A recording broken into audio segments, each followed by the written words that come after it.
আমরা অনেক সময় দেখি যে আমাদের সন্তানেরা যখন স্কুলে মাদ্রাসাতে পড়াশোনা করে, বিশ্ববিদ্যালয়ে পড়াশোনা করে, এরা তাদের নিজেদের মতন বন্ধু নির্বাচন করে নেয়, যে কারণে তারা ভুলের মধ্যে পড়ে যায়।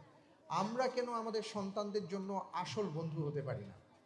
আমার সন্তান একটা ভুল করতেই পারে, একটা সিদ্ধান্ত নিতেই পারে, কিন্তু সে কেন আমাকে প্রথমে জানাতে পারে না? কেন তার মাকে বলতে পারে না যে মা আমি এই কাজটা করতে যাচ্ছি বা করতে চাই বা করে ফেলেছি? অথবা বাবাকে কেন সে বলতে পারে না? এই বিশ্বাস আমাদের অর্জন করতে হবে। অনেক সময় সন্তান মনে করে যে ভয়ের ব্যাপারগুলো মা বাবাকে বলা যাবে না। কোনো অপরাধ করে ফেলেছি এটা মা বাবাকে বলা যাবে না।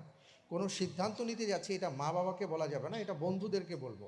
তো স্বাভাবিকভাবেই সে তার বন্ধু, তার যে বয়স সেই বয়সের বন্ধুকে যখন সে জানায়, ওই বন্ধু তাকে কোনো না কোনো সমাধান দেয়। আর আমরা যদি আমাদের সন্তানদের আসল বন্ধু হতে পারি তাহলে এই ভুলগুলো হবে না।